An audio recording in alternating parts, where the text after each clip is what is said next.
Hi, everyone. Welcome. Welcome to our Wednesday book study. It's great to see everyone today. Thank you for being here. And thank you, Susan Telford, for being our co-host this week and next week. Susan will be co-hosting Roslyn next week. I'll be filming for our Awakening Mind films, leaving on Saturday, starting in Italy, and then UK for 3 interviews, and then up to Bernardo Kastrup in Amsterdam. I'm so excited about these episodes. The film team, we had a meeting last night, and the 2 editors are watching the films, the interviews that we've done in the US. And Dan, when he came on last night, he goes, "I'm so excited. I've been just immersed in just the interview with Amoda Ma and Angelo DeLulu. Those 2 alone would be an episode. It's really deep content. So I'm excited of where we are with Awakening Mind Films, and I'm super excited about interviewing next week. I think Monday is Shakti, and then we'll move from Shakti to Tom Doss, to Louise Kay, Steve Taylor in Manchester, and then Bernardo. It's going to be a great trip. But today we're interviewing this guy, Atmananda Krishna Menon, and he's amazing too. Would love to meet him right here with you all and get to know him, but we get to know him in what he left behind. Thank you, Susan, for being our co-host and taking my place for the time that I'm traveling. Appreciate it. Thanks, Bill. Good to be here. So what do you think of these discourses, Susan, starting with 301? Yeah, I really like this set, I have to say. So 301, the order and effect of manifestation. So he begins by saying the reality is manifest as consciousness first, and consciousness manifests the object next. And that, what came to my mind when I read that was the opening of the Tao Te Ching. I think so many traditions have this kind of concept or have this origin story. The Tao Te Ching opens, the Tao that can be told is not the eternal Tao. The name that can be named is not the eternal name. The unnameable is the eternally real. Naming is the origin of all particular things. Free from desire, you realize the mystery. Caught in desire, you see only the manifestations. Yet mystery and manifestations arise from the same source. So you can see the same kind of through line there. Reality manifesting as consciousness, manifesting as the object. Mm-hmm. Yeah. And it's, go ahead. Yeah. I was going to say it's expressed similarly in different traditions, even in in quantum physics, for example, the field of infinite potentiality and awareness, and then collapsing the wave into manifestation. It goes in that same order. Rick's just written something about order. Let me read that. Order of reality. This discourse is a great explanatory tool, but once clearly seen, it's obvious that reality has no order or hierarchy at all. It simply is. Its fundamental order is of the mind. Thank you for that. Yeah. Yeah, the thing that, and I love how you sort of encapsulated those ideas into the same teaching, and really what I love is when one tradition, one great ancient text agrees with another. And then I also, as I was reading it the second or third time, I'm looking at it going, oh, I like this other, in a practical sense, when it says the reality is manifest as consciousness first, and consciousness manifests the object next. So if I'm using this idea in a practical way, I establish myself, or I establish attention as awareness first, and then bring desire into that. Just allow desire to abide in that. And then if there's nothing to be done, or there's no movement in that desire that's just of the ego, it would just sort of dissipate in the enveloping of attention being as presence, as awareness, so as consciousness. So if one is in desire, move your attention to awareness of desire and rest right there. And then see what is manifest. That's still, and it's a total allowing, instead of being this human egoic getting mechanism. You're more of a welcoming open space of consciousness that's available for manifestation. No intention. And I like your reference to the quantum thing too, where the wave the wave is just a part of the field of potential. Yeah. I like I like what Francis Lucille says about consciousness, the definition he gives of consciousness, which really fits this. It's consciousness is the reality that is hearing these words, whatever it is. It's the background. It's the background of all perception, and that's how we can say that awakening is possible right here and now, because consciousness is the background, the ever-present background of everything, the substance of everything. Yeah. It's always here, and it's always now. Yeah. So and it's always you. Yeah. Yeah. It's like It's what doesn't change, what does not come and go. right. Yeah. Always the still background. Yeah. Susan Wright said, is there a particular reason for the last emphasis on, what does that say, reality? Yeah, it says it's always found functioning towards the reality, and then he has in parentheses inward. And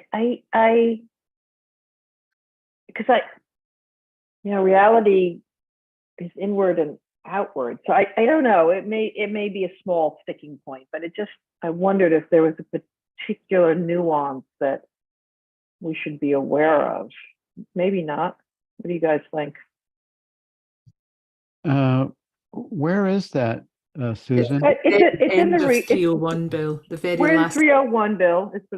Sorry, Susan. Yeah, it's the very last sentence in 301. Oh, okay. Even after separating yourself from the body, the mind may still continue, but it is always found functioning towards the reality. Is the inward referring to the mind or to the reality? No, to awareness, to presence, to consciousness. It's always found functioning towards reality, towards presence, your true nature. Yeah. I just the inward. And again, I may be maybe too literal in what he's trying to put forward, but I didn't know if there was something particular in that parentheses. Right. Well, inward is within. It's the same context of the kingdom of heaven is within, awareness is within, presence is within. And I think he's talking about inward is that same withinness. Okay. right? Okay. This section reminded me of Ramana Maharshi said, "Go back the way you came," and that reality, consciousness, manifestation. It's almost by asking that question, "Who am I?" For example, we go up that non-existent ladder from what appears to be manifest, which is actually made of consciousness, which is made of reality. I like that, Susan. I like that, going back the way we came. We came. Yeah. That kind of clicked with me all of a sudden. Yeah. Nice. Thank you. Okay. Good. Thank you, Susan. Both Susan and Susan. Awesome. Okay, what is Advaita Vedanta? Well, literally, Advaita means not two, so therefore one. He says, examining the three states, which is waking, dreaming, and deep sleep, we find the I principle is changeless, and that changelessness, happiness, and knowledge are its characteristics. This is the whole of Vedanta, which has not only to be understood, but lived in right earnest. And we hear teachers such as Rupert and Francis say this, that we realize our true nature and then we live that knowingly. That's the outward facing path, isn't it? To be that knowingly, to know the truth of who you are and to live your life in the light of that knowledge. Yeah.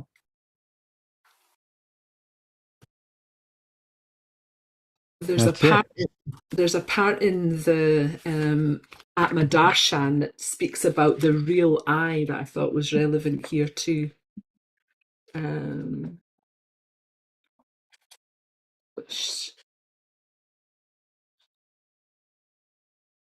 He says, in the deep sleep state, and whenever any desire is accomplished, I alone shine as the undisturbed peace and happiness. I am the inmost principle, which is Sat Chit Ananda itself. I am that which transcends all. Just before and just after every thought and feeling, I shine in my own glory by myself. It is in me that thoughts and feelings rise and set. I am their changeless witness. I am the light of consciousness in all thoughts and perceptions, and the light of love in all feelings. I have no birth and death, nor grief and delusion. I transcend bondage and liberation. The world which rises and grows by thought is also thought itself. Thought is nothing but consciousness, and consciousness is my being. Therefore, the whole world is consciousness, which is myself. I am perfect and indivisible. I have no mindness, attachment, or egoism. I am eternal, non-doer, all purity, self-dependent, and self-luminous, attributeless, changeless, and unconditioned. I am the abode of love, stainless, the one without second, and ever peaceful. And that's it in a nutshell, really, isn't it? That's Advaita Vedanta. That's the teaching of Advaita Vedanta in its essence. Yeah. And that's you. Yeah. It's each you that's you. That's every you. Yeah. Yeah, that's awesome. Yeah. Ron, you had your hand up. Would you please put it back, or what were you going to share? Yeah, it's my first meeting here. Welcome. One of the members here, Holger, told me about it, so I'm joining it. And Holger heard this just a short time ago because it was on his meetup. But when you were talking about this sort of development, besides Ramana Maharshi and Krishna Menon, the top, the big three include Nisargadatta, who is my sort of guru, so to speak. Mm. And the way he describes it, I find very useful. It's so, because it's so simple. I forget which chapter it is in I Am That, but he talks about the simplicity, and he puts it as 1, 2, 3. It's as simple as 1, 2, 3. One is unity. It's the reality. He often uses the word awareness for it, but sometimes he'll use other words. But it's just one. It's just the one, the unity. And then for whatever reason, in its infinite potential, it's unmanifest. It manifests as two, as duality. In his first appearance is aham, I am, a sense of being conscious as a separate entity. That's two. And three is simply the universe that two projects and creates, the world of multiplicity. And that's how it unfolds from the 1 to the 2 to the 3. And the return is 3, 2, 1, is from the world of multiplicity, one falls into the quietness of stillness and boils it down to a sense of I am, aham. And when that final duality sense that actually, he calls it the first mistake, the I am, or the beginning of Maya, or however you want to phrase it. When that dissolves, one simply returns to the one, to the unity. And I like it because it's so simple. It encapsulates, I think, the whole teaching of Advaita Vedanta. Yes, it's beautiful what you said. Yeah, Thank stated very clearly in it just another way of stating the same teaching. Yeah, sometimes people, they conflate awareness, consciousness, and it can really confuse a lot of people. Sometimes if you just use simple arithmetic and you go 1, 2, 3, it's easier. I'm not talking about the 2. I'm talking about the 1. Right. It just you can bypass a lot of the confusions that language creates. Yeah. all the words, doesn't it? Yeah, especially if you find agreement. I mean, once you establish the basis for the keeping it simple, 1, 2, 3, then it's easy to establish where you're speaking from in the relative or absolute character of what you're saying. Yeah. Thank you for sharing that, Ron, and welcome. Happy to have you here. Always glad to find more non-dualists. I have to go all the way around the world to find them, but And here we are. yeah. Here's another group. There's probably hundreds or thousands. It's growing. Yeah, it's good. Welcome. All right. So let's see. 303. What happens when the guru talks to the disciple? Well, I love what he says here, just in italics. That says everything, I think. It is the truth that speaks the truth to the truth. That is the truth about it.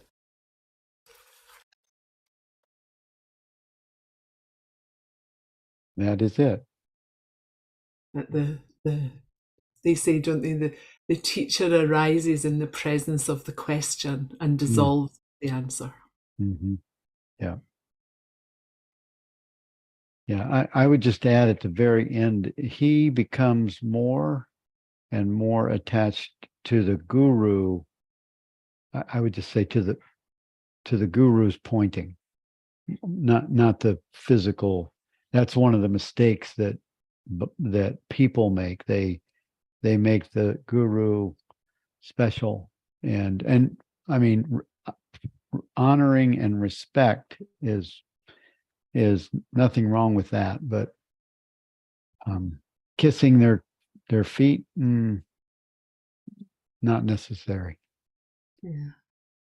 I think the way that that question was answered by Atmananda, it's almost, he becomes more and more attached to the truth. Yes. He's defining the guru, as the as truth, yes. the truth through the truth. The truth is asking, and the truth is answering with the truth. Yeah. Yeah. Not And personalities or attachment minds. Yeah. Yeah. And Rick said, typically the disciple falls in love with the guru. Why? It's really truth, recognizing truth. But sometimes through ignorance, this infatuation is misinterpreted as love for the individual, teacher, and their body, mind, characteristics. However, once clearly understood, there is plenty of room for both. Yeah, that's true. I like also what Lynn's written there. Kissing the feet, washing the feet is sweet when there is only love, loving love. Yeah, that's cool. Yeah, that's beautiful, Lynn. And Jesus was the example of that, wasn't he? Yeah. Does the teacher have to live the truth? Why or why not? Well, I mean, that's they kind of I think they behaviorally you can see when they're fighting or struggling with their body mind or the egoic nature just by the way they act it out. It would be obvious if someone is beating you over the head and the next moment or prior to that quoting some kind of love and expression of light and holiness, and you would have to wonder, is this person bipolar or what's happening here? It probably doesn't represent someone that's established, I think. What do you think? About where that question came from, Amy, please. It comes from an earlier discussion this week that we had in one of the meetup groups with Rana and Cindy. And we just talked a little bit about the way that some of the teachers who are actually the most well-known teachers today don't always seem to live in the way that they teach. And it is difficult to ask them about that. And it came up specifically with a couple of teachers who have gotten divorced. And while that's none of anyone's business, the personal life of the teacher in that way, it does raise the question if the teacher is really talking about, really teaches about inner peace and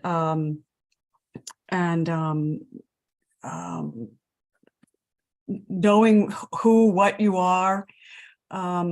It just raises a question, and it's a fine line. It's a gray area because it's not a gray area, but it is a fine line because it's no one's business. And yet, if you're going to be teaching something, then you do open yourself up to being questioned whether you're living it or not. I think that's a slippery slope. It is a slippery slope. I don't disagree with you at all. But here's one that I think a lot of people know about. In the Shambhala tradition, we had a Shambhala group here in Brunswick, Maine, and I can remember going in and seeing, because I thought about starting to attend more of their meetings. And I remember seeing the picture of the head of Shambhala up, this big, huge 6-foot tall picture of him, and then his wife right next to him. And then his father, who, as Pema Chodron has been very upfront about, was basically an alcoholic. And yet he had a lot of followers. And then his son takes up the lineage, and his son just blew the Shambhala community apart because he was basically having affairs with students and forcing students, his female students, into doing things they didn't really want to do. So that's really where my question comes from. And I think we're not being truthful with ourselves if we don't ask. And so I'm asking. Well, what I would say is to refer back to the question of what happens when the guru talks to the disciple. So, this idea that the teacher arises in the presence of the question. And I wonder whether any of those teachers were asked the specific question and what teaching would arise. If somebody said to one of those teachers, how does it feel as an awakened being going through a divorce, for example? I'd love to ask that question and to hear that answer arise in the present. I completely agree. That's an excellent point. The challenge is that you never hear that they're getting divorced. Yeah. But if the principle is that the teacher arises in the presence of the question, those teachers, I know the teachers you're talking about, do not give kind of talks. One in particular does not give talks. He responds to the questioning of the students only. I just want to say what Rick said there. The issue of divorce or any other interpretation is a value judgment that is made by thought. There can be peace through divorce, pain, or anything else. Our imagined values and thoughts are the real problem. And then having said that too, with regard to the Shambhala thing, that's where I think organisations such as the Association for Spiritual Integrity are really useful, that spiritual teachers are open to being part of scrutiny, so that they have, an honour code and agree to abide by certain principles that takes into account of all these nuances of behaviour and expectation and teacher-student relationship and all of that. I would agree. I think it's really difficult when we do, as we were saying before, you put people up on a pedestal and then they attain a certain, solemn authority that is very hard to penetrate, especially if you're just coming in as a student. So I just wanted to raise that. I don't want to make a big issue out of it. Your answer, Susan, was really right on. So thanks, Amy. Thank you, Amy. Barbara. Yeah, I was just listening and thinking about what was being said, but divorce is of the world. And we all still live in the world. And so it's kind of like, that was my question this week in my head, actually, was because I thought, as more and more I go into this, because I was never raised religiously or in any church or any system. And every time I went into a system, I used to hear people always say, this is what a spiritual person looks like and acts like. And I'm going, well, I'll never be that. I will never look like that. Sorry. But that doesn't say that my heart isn't true.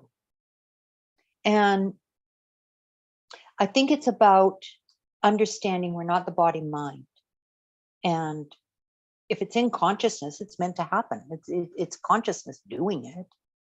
Therefore, where's the judgment in it? It's just consciousness folding into itself. And as I call it, shape changing, shape shifting all the time into everything and anything. Why would anything else be different than that? And as far as a guru goes, I've watched many people say they were in, especially in the 70s, coming out of there was a couple of good ones, bad ones, whatever. And the point is that they all moved away and went elsewhere because consciousness moved them anyways. Mm. And so it's like a war overseas. It's happening because it's happening because it's happening. It's just consciousness in movement. So that's how I just see it. Sorry. Thanks. Yeah. Thank you, Barbara. That was awesome. And I see it as whatever's happening. I loved what you just shared, Barbara, and also the others, Rick and Susan and Amy. My thought in all of this, no matter what's going on, can you have peace in this moment with whatever's happening, and allow everything to be as it is, and then notice your body, mind, personality that is in judgment, and don't judge it. Let that one be too.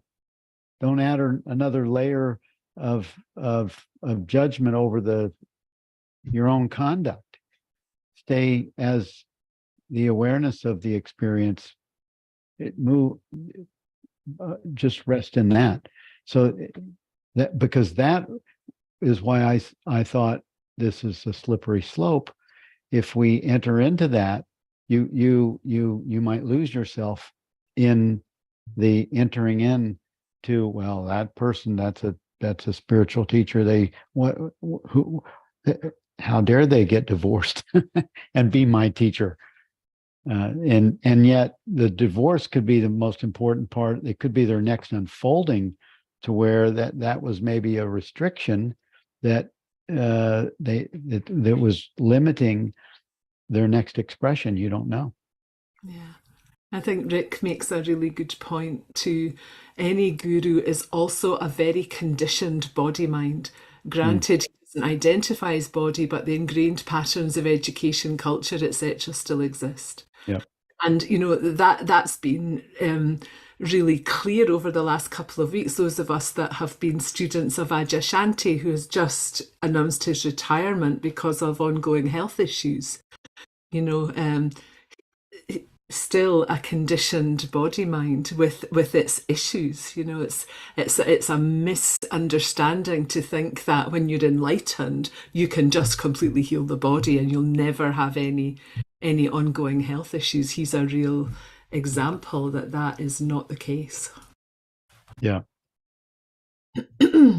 Yeah. It's a good it was a good kind of a sidebar right there. I appreciate everyone's being part of that. It's a very good thing to bring out into the open. So Yeah. me for using that. Yeah.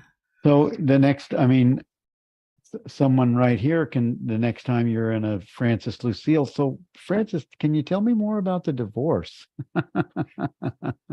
I was with Francis when he was splitting off. I didn't even know it, but I was with him, filming him when he was leaving his home he's been living in and moving to another one. And I couldn't figure out the house situation because I had two addresses I was given. We had the whole interview. I had no clue that he was having a divorce situation. We don't need to bring our laundry basket into our into the experiences of satsangs. That would be ridiculous. But then when you hear about it, curious minds are going, tell me more. Rick just said thought loves a soap opera. Yeah, right. Exactly. That's just a distinct way of putting it. Yeah. Yeah. Okay, appearance is always deceptive. So he talks about, we hear thunder long after lightning, but they both occurred simultaneously. Just at the moment when we hear a sound, there is no corresponding sound actually in existence. It's already undergone change and disappeared So no perception is actually true. By the time you hear these words, by the time the sound wave gets to your ear and you hear it, I said it a nanosecond ago. Yes. Yes. And it goes hand in hand with what we were just talking about. By the time we hear about someone having a divorce or a situation, that So, is ancient history. That Yeah. happened in a nanosecond. Why are we still bringing it up? It has no value. yeah. Yeah.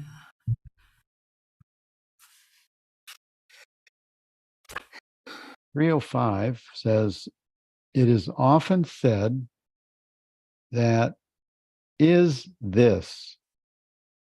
What does it mean? That is That- this. Uh-huh. So What does it mean? he says concepts of time and space then and there added to a thing equals that. So it's like past, isn't it? That holiday in July in Spain, that. Okay. Now and here added to a thing is this book in my hand now.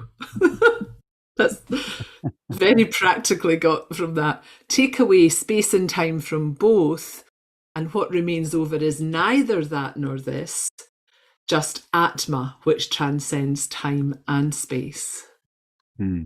Just one thing. Hmm. Yeah.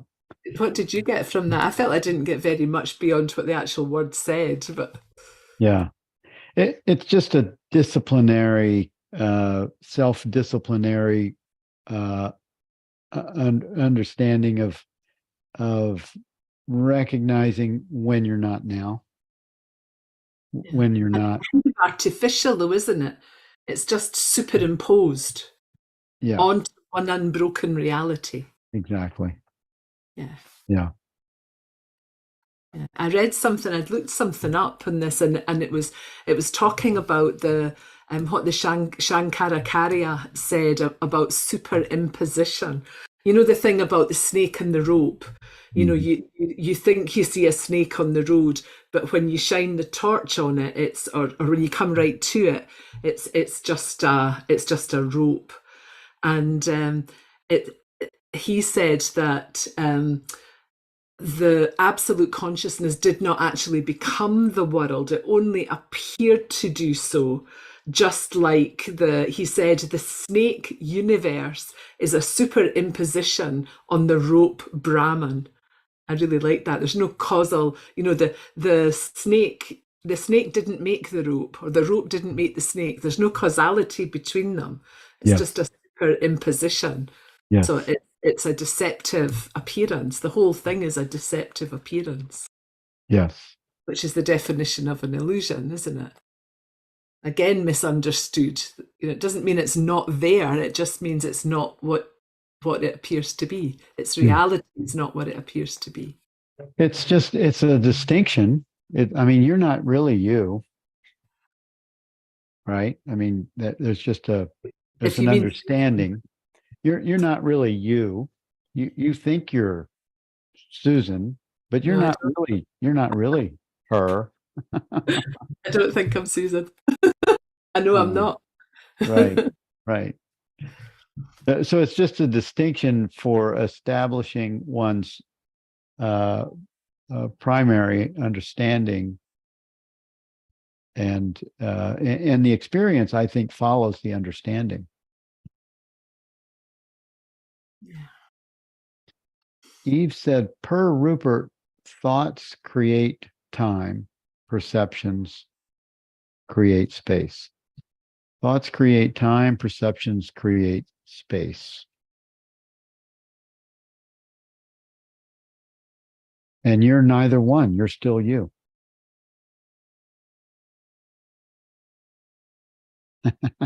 You're no more time and space than you are that bodysuit. And yet you have the bodysuit experience. The play suit. Right. 306. Let's see. 306.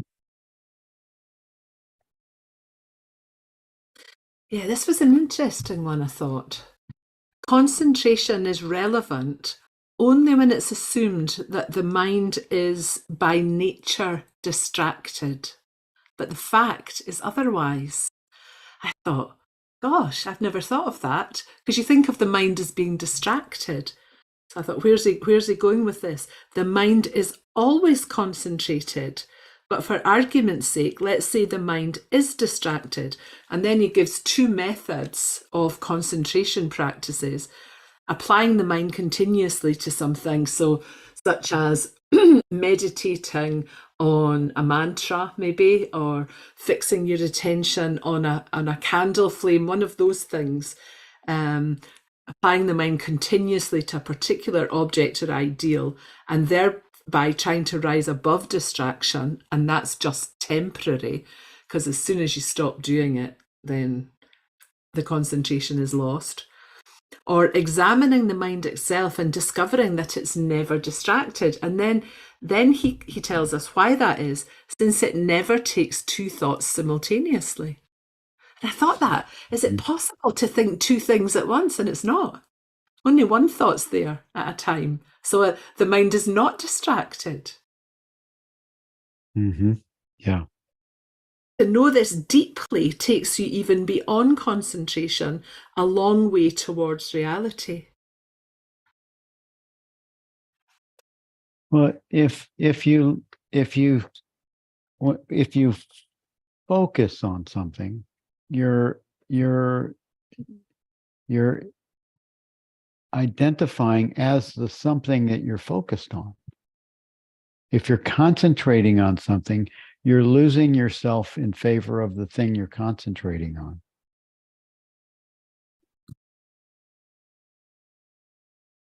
To know this deeply, when he says examining the mind itself and discovering that it is never distracted, and by what you just said, you really can't hold two thoughts at the same time, since it can never take two thoughts simultaneously.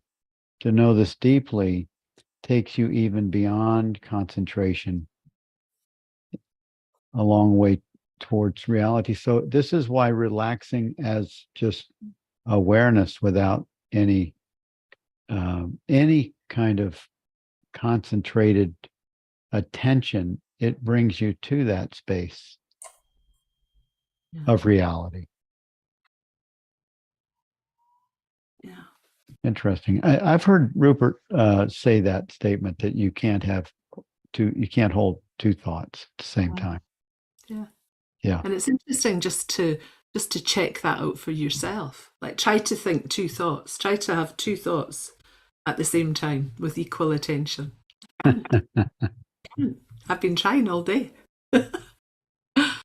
Rick said, thought cannot be distracted. It only seems to occur.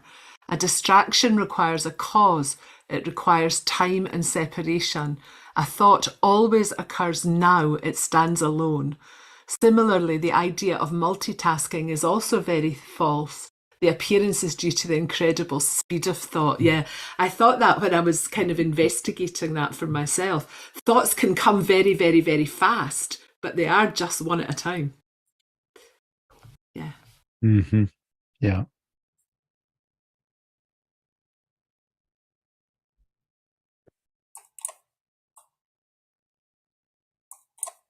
I think Ron has posted, I think that's from I Am That. Is it Ron?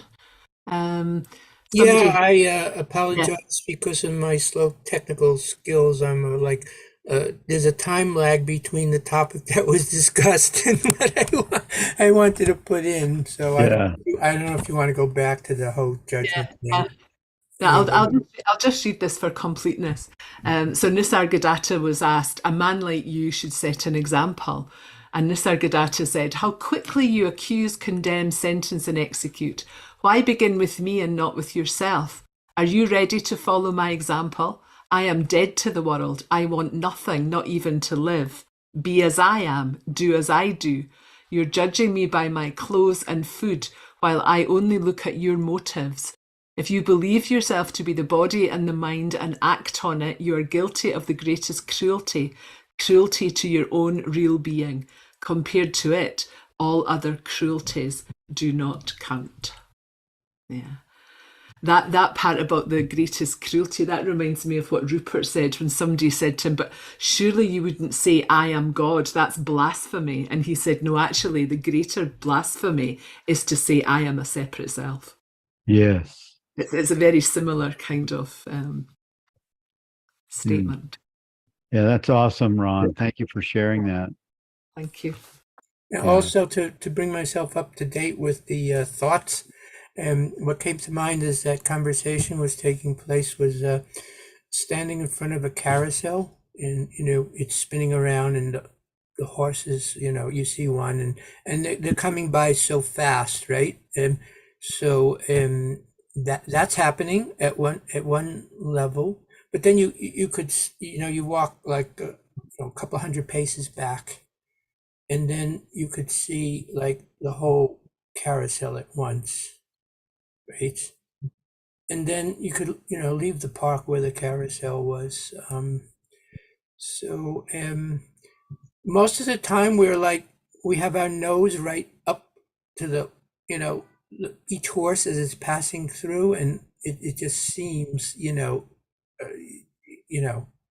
whirlwind, right? And so there's these levels of stepping back.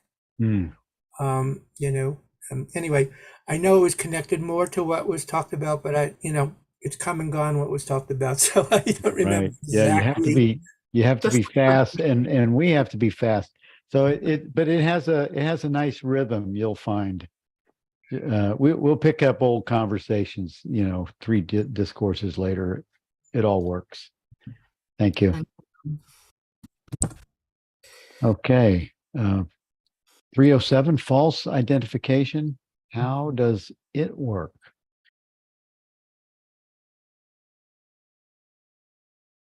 The activities of body, senses, and mind are not self-dependent. The I alone knows thoughts, but the I does not express itself. Therefore, to correlate 2 thoughts, the mind is utilized. The mind identifies itself with the I and works in the name of memory. It may be said from the sphere of duality that the individual jiva imbibes experiences from the witness of the states. But it may be asked, is this possible? It is, if the jiva can claim the Satchit Ananda aspect of the reality. Why not this? On listening to the guru, you realize the truth now and here. You have only to cling on to it in order to take it to then and there.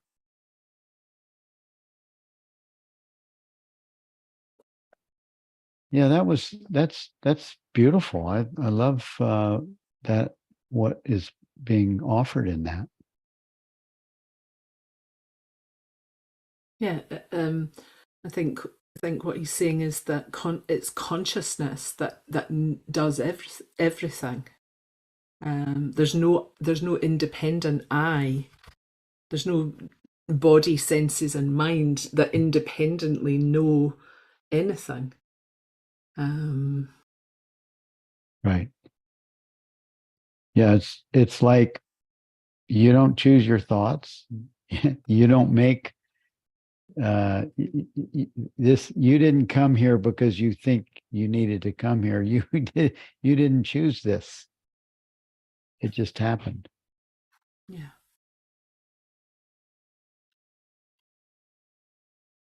All right. You want to look at 308? I just want to say something about the last sentence. On listening to the guru, you realize the truth now and here. That thing about, the truth. How did he put it before? It's the truth that speaks the truth to the truth. That is the truth about it. That's received in the moment. But then the mind tries to grasp onto it and remember it And then it becomes a that. Remember that experience that I had at that retreat with that teacher? I want that back. You know, it's like it's stopped being a living thing and has become just a concept, a memory. Yeah. Yeah. Rick said, listening to your guru, you realize the truth. This realization is always now. It's a timeless understanding. But any attempt to capture it quickly brings forth time. This is the root cause behind the idea that truth can be found and lost. It's a mental glimpse. Thought is a mental perspective. Thought is a glimpse killer. Yeah. Good one, Rick. Yeah.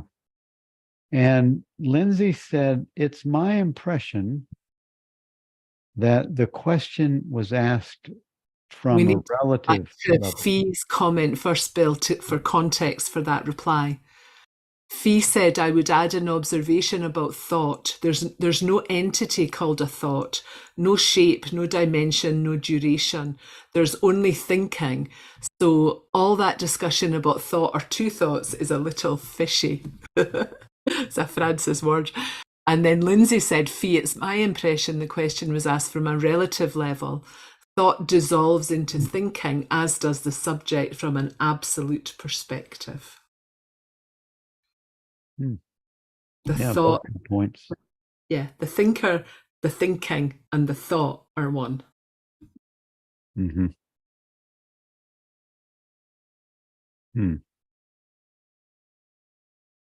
Good. All these comments. Yes. Thank you everyone for posting on the board. Yeah, it's great. I liked 308 because again, the waking subject cannot discuss dreams. All questions about dreams are easily disposed of. The waking subject who audaciously puts forth the problem is most incompetent to do so, as he himself is entirely absent in the dream state. I thought, so what's he getting at here? And then I thought, well, that's true, isn't it? Because if I am the waking subject here now, and I go to bed tonight and have a dream, then I'm not in the dream, even though Susan appears to be in the dream. Susan's not in the dream. Susan's lying in her bed sleeping. Some dream figure called Susan is interacting in the dream, but it's not this Susan. So I can't say anything about the dream because I wasn't there. And then moreover, the dream state is no dream state when actually experienced. It's a clear waking state to the dream subject. So the Susan who's in the dream, who's not this Susan, is awake in the dream. She thinks she's awake, isn't she? Mm-hmm. She's awake and she's having all these experiences. It's like Rupert says this really well with his, Mary lying sleeping in her bed in London, dreams that she's Jane in the streets of Paris. Mm-hmm. My only thing with that is I have never, ever dreamed myself to be a different character. Is it? Did people do that? It's always me. It's always the dream Susan. Like I don't dream that I'm Bill, for example. I'm always the dream Susan interacting with others in a dream landscape. Mm. Have you ever seen that character in a mirror? I mean, in the dream, have you seen the Susan character, the me in the mirror? Because it absolutely is always the same me, but you're inferring in a waking state memory that me was Susan. Yeah, but it's not, because that Susan wasn't there. That Susan's sleeping in her bed. So what's the continuity then? What's the continuity? The me. Yeah. It's always me. It's not, but it's not local. It's not it's not a person. Yeah. But I think that is the best best example for people who think, what's all that nonsense you're into, Susan? Well, you know, that's the clearest thing, because everybody has that experience and you can explain that in a way that people can identify with, because we all go to sleep and dream. Yeah. I love this part. I absolutely love this part. Yeah. And look at the board. Everyone has the same kind of feeling about it. It's the witness. It's the witness me. Yeah. Yeah. Rick said your current thought, waking state, was not present during the dream thoughts. Similarly, the same fact applies toward memory. Experientially, the current thought was not present during a previous event thought that we refer to as memory. Yeah. Thought can't know a thought. It's like, how do we know ourselves? How do we know? Because a thought can't know a thought. Well, we can't know the object. We can just know ourselves. Huh? By what means, though? By what? Because I'm certain that I'm me. Yeah. I don't have any. It's not a thought that knows that, though. No, it's not just self-verification. It comes to an end. Yeah. Yeah. That's to know the self, isn't it? Beyond the mind. Right. Yeah. Okay. Everybody gets an A+. That's true. Yeah. Rosalind says they say that all characters are you in dream studies. Yeah. Well, they're all products of the mind, aren't they? The aspects. Say more about that, Rosalind. That's interesting from your psychological perspective. That when there's a murderer and then there's you, or there's a train and you're scared of it, all of those are aspects of repressed consciousness, the personal consciousness, the psychological consciousness, using the word a different way. And so if you look at all of the characters, if you wake up and you say, I want to understand this dream, if you then own them all, then there's a letting go of actually the personal self, because which one are you? You're all of them, then you're none of them. And it leads to the same place if you take it far enough. Yeah. That is well stated. I get it. That was good, Rosalind. Thank you. Congratulations on your book being published, Rosalind. Thank you. I made bestseller in more than 4 categories yesterday. Excellent. Please feel free to drop the link to your book in the chat. Oh yeah, would you do that? Thank you. Thank you. That's awesome. What did Eve say? Well, I am so convinced when dreaming that it is real, just as well am as convinced when awake that it is real. Yeah. That is just as I am so convinced when awake that it is real. Yeah. Yeah. When I'm sleeping, I think I don't see any difference between that dream state in my life. And when I'm awake, I don't see any difference because I'm completely convinced it's real. So I'm with both of them are real or not. It's a real experience. Yeah. Isn't it? When it's happening in the now, it's a real experience. Right now. But later, this time we're spending together will be very dreamlike in memory. Yes. Yeah. That's because everything borrows its reality from consciousness. Yes. It's a simple thing. If I hold up that glass, it's very alive to you now. But if I put it away and hold up the mouse, the glass doesn't appear to have the same reality as the thing that's now in consciousness. Yes, no, it's completely disappeared, actually. I don't see it. Yeah. Thank you. Thank you, Eve. Yeah, it's funny. I didn't think about all what Rosalind said. I didn't think about all the dream characters being the same aspects of you. Because when Lisa she dreams very vivid dreams, and then when she comes, we see each other in the morning. She said, "Oh, you were in my dream last night," and I said, "Well, what happened? What did we do?" And she like tells the whole story. And I never think about, well, the me that was in the dream was her, making it me as a character, right? That's funny.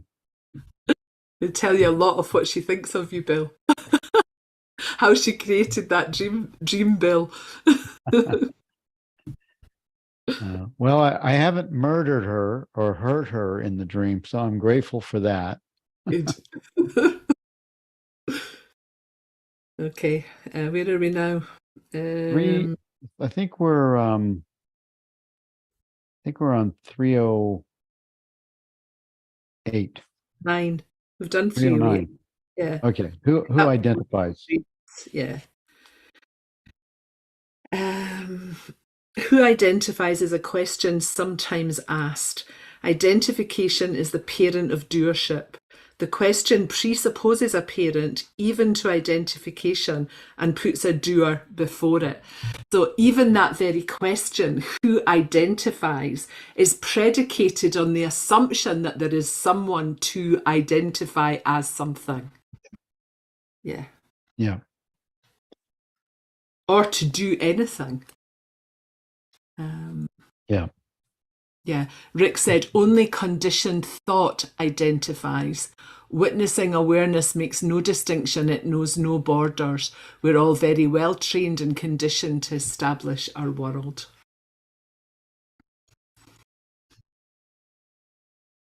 Yeah. In the question, Atma and Anatma, so the self and the illusory self are both considered to be real and on a par with each other, but this should not be. Anatma is only an illusion, and all questions come out of that illusion. So it's not even a valid question because it's based on that assumption. Right.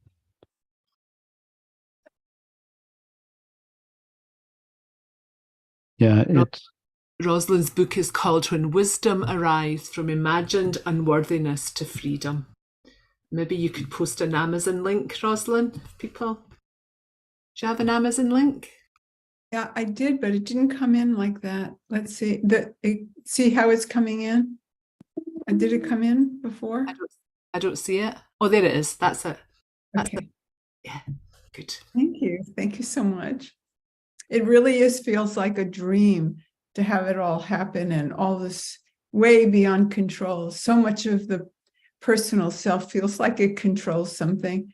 And this has been an out-of-body experience, the way it's been held and moved that I could never have managed, even if I wanted to. So thank you for the share. Okay. I love the cover. Thank you. Beautiful. Thank you. Oh, there's Lynn saying she's just bought the book. Well done. Thank you. Click, click, click. All right. The contemplation of the witness aspect, 310. Yeah, there's bits. Go ahead. There's just bits of this I didn't understand.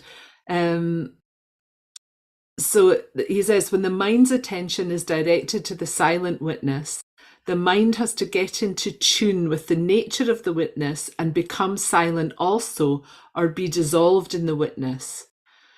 And then he says, mechanical acting is mind becoming solidified, so to say.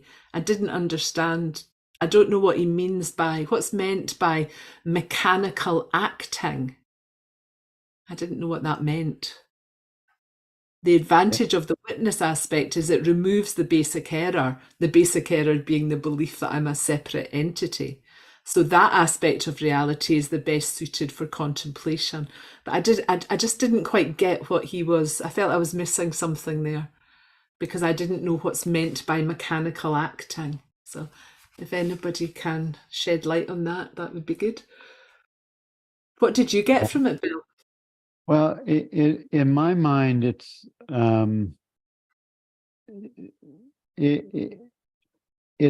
interesting. There is a difference in trying or efforting to be present versus relaxing and sinking into the allowing or just moving one's attention as awareness is a different mechanism than the one where the mind is efforting to be quiet or to be still. So that's, I'm guessing. Mm. Rick said, the witness is worthy of contemplation. Ultimately, even the witness is illusionary. Our identification evolves from the body-mind to the witness, finally to pure presence, void. And that's that going back the way we came, isn't it? From the manifestation, the body-mind, to the witness, consciousness, and finally to pure presence, to the absolute Brahman, the backward step. Yeah. And that's why I think it's stated, like when you have a meditation with Rupert or Francis, or what was that fellow's name that was also a student of Jean Klein? He was in our presenters. Stephen Bodian. Yeah, he talks. They all talk about relaxing as the witness, and I think that's the essential movement where the dissolution of the mind relaxes into that space. And I think that because when it's a very poignant and very potent explanation of how that occurs. Mm-hmm. It's described in a certain way. Rick said any mechanical acting is a mentation. This is a subtle objectification. Right. So it's a mental kind of a mental. Yeah, he's just written that. It's mental. Yeah. Oh, there it is. Okay. Hand up. Go ahead, Susan.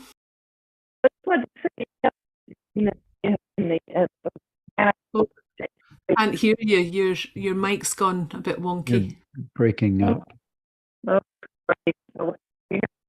Now. Something's off with your mic. Wait, hang on. Oh, that's it. Yeah, that's better. Your earpods out. I took my earbuds. Yeah. Yeah, I just think it's kind of restating what Rick said. I think the mechanical is very right. It's just it's on its own route and be desired because the mind then becomes solidified. We do not want that. We do not want mind to be. I mean, I'm kind of reading it that way. Mechanical acting is mind becoming solidified. Am I not? Because I'm looking at your faces. Am I not? It's not a good thing. We're not hearing it hard. Your sound is not so good. Sorry, Susan. But I got it. She's right. It is when you and we're trying to interpret what the meaning of this sentence is, and it is kind of densifying. The mind is becoming more dense, and that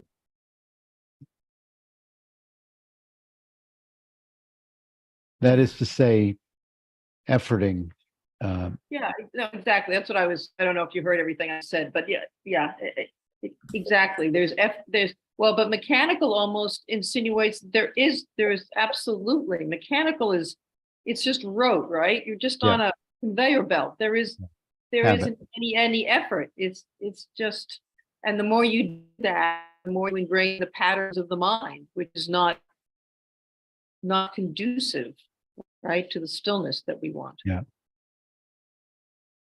Yeah. How does that sit with this concept of non-doership? Yeah. This sounds as though this is something we have a choice about. but it's not. We don't have a choice. Consciousness is doing all of it. Even the mechanical part. Of Yeah. course. Well, all of it means all of it.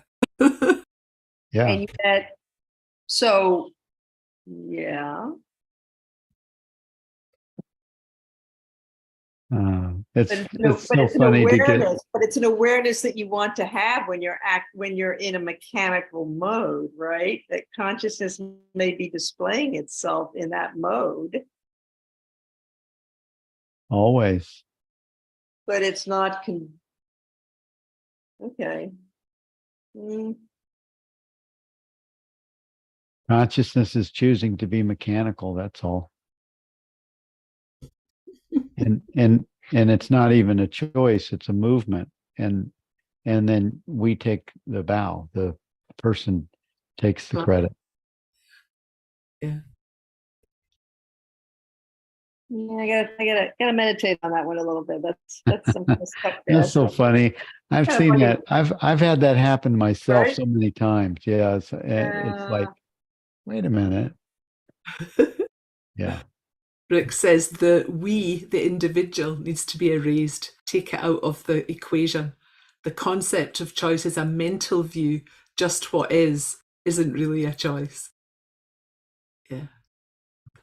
So that we could be stuck in a mechanical, if consciousness chooses To stick in a mechanical acting. mechanical, we could be there forever. Yeah. Who's the we that's there forever, though? Well, then if you take it right, if you work it through, exactly right, if you work it through, then you actually are released from that, yes? Yeah. Yeah. Consciousness is just playing as it will. Yeah. But you gotta work it through. Who is stuck, right? Who is stuck? Yeah. Well, and as soon as you bring that in, it allows you to relax. Yes. Remember to laugh. Don't to be so difficult on yourself. And Rick says the mind loves this, splitting hairs, it's endless. But experientially, it makes perfect sense. And that's so true, isn't it? The mind kind of latches onto it and now it tries to understand it and get it into a little box that it can control. You know, I've got that bit, tick, know that one. Yeah. Ron has something he wants to say. Ron? Thank you, Susan. No, just some of us right now get it, and there's so many billions of people on the planet that don't get it. Did I do anything to get it, and those people didn't do something? I mean, it just happens. If you get it, it just happened that you got it, right? But there was no agency involved there. And yeah, you can live your whole life and not get it. Yeah. Yeah, it's that's the big question. And also, I mean, this is consciousness. Look back 2,000 years, there weren't any, or even 100 years. 500 years. Go back 500 years. Very few people, and they were being burned at the stake. Somehow they were witches and devils. But I'm grateful that it's happened in this lifetime. That's all I have to say. Thank you. And the internet's really helping that. Good. And thank you all for being part of this book study. This has been a joy. This book is, I think we've done maybe seven or 8 books in the last 5 years. And this is by far the deepest we've gone with a book study, even though the other books are brilliant. I think we'll look at them different because of this one. And this has been awesome. And thank you, Susan, for being our co-host this week and next. And Rosalind? Mention, Bill, before we all leave, I don't know if everybody's aware of this. I mentioned earlier that Adyashanti is retiring, and Adyashanti, Rupert Spira, and John Prendergast who was a disciple of Jean Klein, are doing a round table on Saturday at 3 p.m. Eastern. It's probably going to be Aja's last public appearance. Aja and Rupert have never met each other, so this promises to be a very juicy discussion. So if you're interested in that, just Google Aja Shanti Rupert Spira round table and you'll get the information. It's attendance on a suggested donation of $20, but money it doesn't matter if you don't do the $20. If you're called to do that or more, great. But I thought That is a great announcement. already registered. Yeah, I think it will be a very, very interesting encounter and right up our street. Nice. Yes. Susan, What time is that? It's Do you know 3 Eastern on Saturday. I've got it down as 12 to 2. I've got it down as 12 to 2. I'll have to check it. This is Amy. Is that Pacific? I I think thought it was Eastern, but I'll check it. next Saturday. Hold on. The 23rd. The 23rd. Yeah. I'll be flying. I'll have to watch the recording. Oh, it's a bummer. All right. Have fun with that. It's 12 o'clock Pacific, 3 p.m. Eastern, 8 o'clock British summertime, 9 o'clock Central European, 12:30 a.m. IST, and 5 a.m. Australian Eastern Standard. Super. Thank you, Susan. Yeah, that was Pacific, Amy. It's been a great discussion. Thank you all. And I won't see you next week, but Susan will.